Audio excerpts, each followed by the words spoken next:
अस्सलाम वालेकुम, this is Fawad Umar, enablers consultant Karachi. अच्छा, आज का जो टॉपिक है वो ये है कि अमेज़ॉन पे अपना अकाउंट हेल्थ परफॉर्मेंस को हम किस तरह मॉनिटर कर सकते हैं।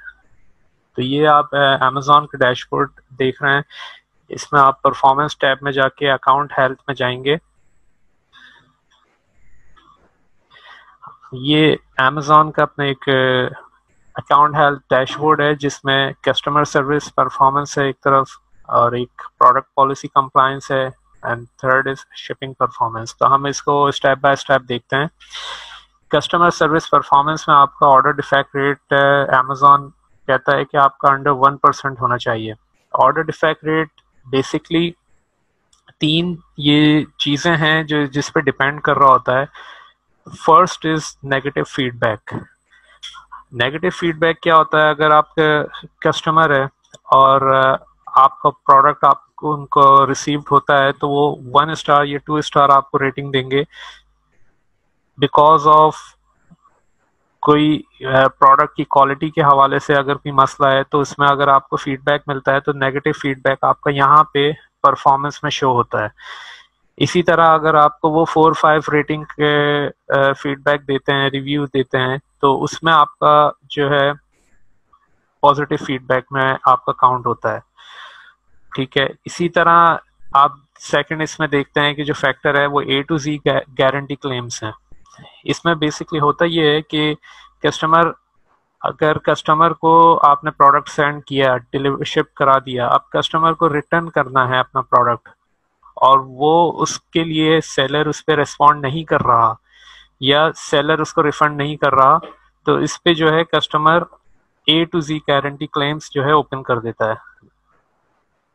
ठीक है, तो आपकी परफॉर्मेंस जो है सेलर की वो यहाँ पे शो होती है, और इसमें फिर डायरेक्टली आपको अमेज़ॉन बीच में मीडिएटर होता है, उस पर वो आपका रिफंड चला देता है कस्टमर को।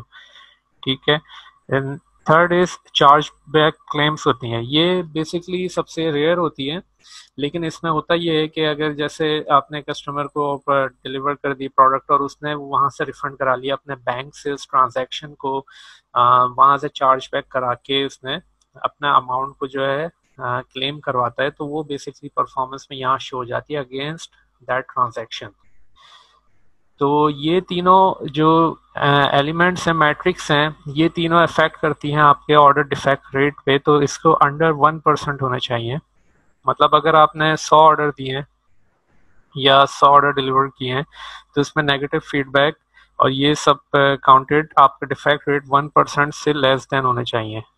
ठीक है, इसी तरह हम प्रोडक्ट पॉलिसी कंप्लायंस में जाते हैं। तो ये अभी इसने 1 साल आई गेस रिसेंटली जो है ये अभी इन्होंने अमेज़ॉन ने अपने डैशबोर्ड में ऐड किया है कि intellectual property violation, suspected intellectual and received intellectual. तो ये सस्पेक्टेड इंटेलेक्चुअल प्रॉपर्टी वायलेशंस क्या होती हैं?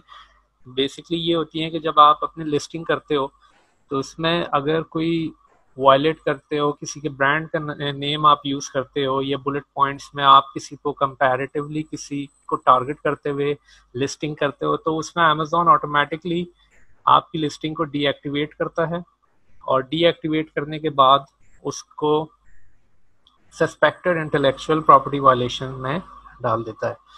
ठीक है, ये बेसिकली यहाँ से आप उसको एडिट करके, लिस्ट को एडिट करके, वो कीवर्ड्स को चेंज करके, ब्रांड को हटा के, आप लिस्टिंग को ऑप्टिमाइज करके आप ये प्रॉपर्टी वायलेशन को ख़त्म कर सकते हैं।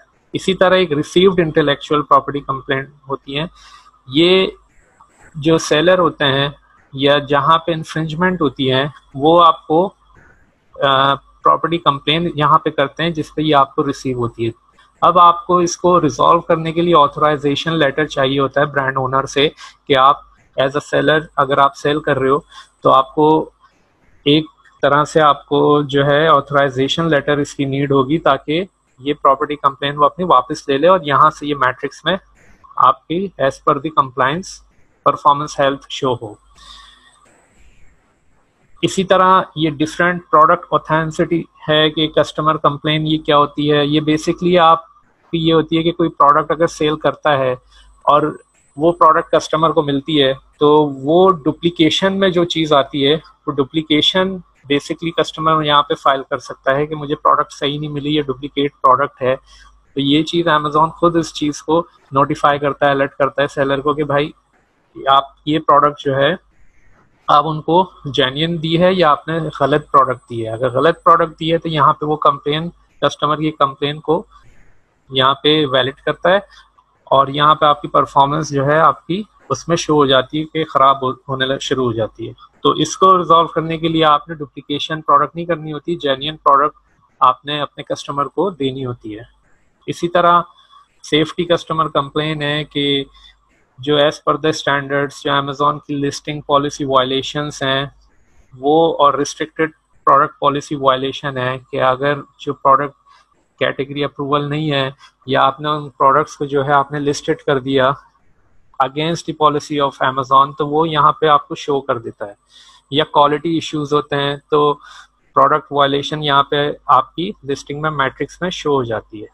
देन उसके बाद customer product reviews policy violations पे आप देखते हैं, यहाँ पे जितने भी सेलर हैं या फेक रिव्यूज जो लेते हैं थ्रू एनी चैनल, और जब अमेजोन को पता लगता है कि ये फेक रिव्यूज यहाँ से लिए हुए हैं, तो वो यहाँ सारे मैट्रिक्स में शो होता है कि जो फुलफिल्ड बाय सेलर और अमेजोन, चाहे आप एज अ मर्चेंट काम कर रहे हैं या चाहे FBA पे काम कर रहे हैं, अगर आपने फेक रिव्यूज लिए हैं यहाँ पे वो वायलेट कर रहे होते हैं अमेजोन की पॉलिसी, तो ये अकाउंट हेल्थ आपकी इससे भी ख़राब होती है और यहाँ ये रिव्यूज और पॉलिसी वायलेशन के आपको नोटिफिकेशन देना शुरू कर देता है।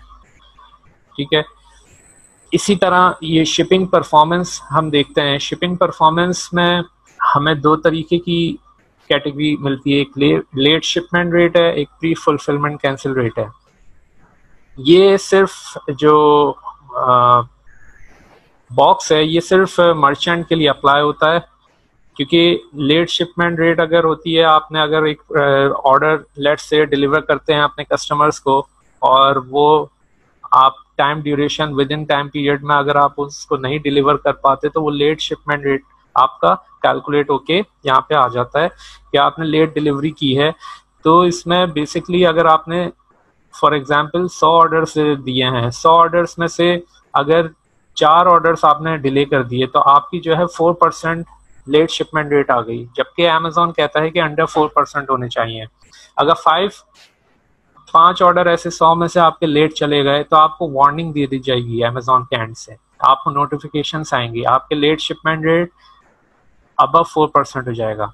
तो इसको कंट्रोल करना होता है सिर्फ FBM के लेवल पे। FBA पे अमेजोन की अपनी रिस्पॉन्सिबिलिटी होती है कि शिपमेंट उसने कब करनी है। ठीक है, तो ये सिर्फ सेलर फुलफिल के लिए है। इसी तरह प्री फुलफिलमेंट कैंसिल रेट ये है कि ऑर्डर्स रिसीव हो जाते हैं सेलर को फॉर एग्जांपल, और वो ऑर्डर्स किसी भी सूरत कोई भी वजह होती है कि वो नहीं भेज पाया, या तो उसके पास स्टॉक नहीं है या फिर उसके पास उसने इन्वेंटरी डाल दी थी कि उसके पास इन्वेंटरी ज़्यादा एक्सीड कर गई या ऑर्डर ज़्यादा आ गए उसे, तो उसे प्री फुलफिलमेंट उसने कैंसिलेशन करता है तो वो अंडर 2.5% उसका रेशियो होना चाहिए। अगर वो मोर देन 2.5% आ जाता है, 3% आ जाता है, तो उसमें जो है आप रडार में आ जाते हो अमेजोन के और वो वार्निंग होना शुरू हो जाती है और आपकी अक्सर लिस्टिंग सस्पेंड भी हो सकती है और अकाउंट भी सस्पेंड हो सकता है। ठीक है, तो ये चीज़ें हैं जो कि शिपिंग परफॉर्मेंस और कस्टमर सर्विस परफॉर्मेंस, ये सारी चीज़ें डिपेंड करती हैं आपके account health. Basically account health आपके ये इन चीज़ों पे फैक्टर्स पर डिपेंड करता है। तो सबसे ज़्यादा जो अकाउंट सस्पेंशन होती हैं वो सस्पेक्टेड इंटेलेक्चुअल, ये रिसीव्ड इंटेलेक्चुअल प्रॉपर्टी कंप्लेंट्स पे होती है, IP इन्फ्रिंजमेंट्स पे, ये कस्टमर रिव्यूज वायलेशंस जो हो रहे होते हैं। लेट शिपमेंट रेट और प्री फुलफिलमेंट कैंसिलेशन रेट में तो चलो एक आध दफ़ा वो आपको थोड़ा बहुत लेवरेज दे देता है, क्योंकि अभी जिस तरह की सिचुएशन चल रही है उसमें डिलेज, ऑर्डर डिलीवरीज उसमें डिले हो रही हैं। तो ये चीज़ें जो हैं आपने इग्नोर नहीं करनी, ये चीज़ों को आपने इस तरह मैनेज करना होता है कि ताकि आपकी अकाउंट की हेल्थ आप मॉनिटर करते हुए उसको मेंटेन करते हुए चलें। ठीक है, तो आज का टॉपिक ये था ताकि आप लोगों को एक जनरल आइडिया हो जाए कि अपने आप अकाउंट हेल्थ परफॉर्मेंस को किस तरह मॉनिटर कर सकते हैं, किस तरह उसकी मैट्रिक्स को इम्प्रूव कर सकते हैं। Thank you.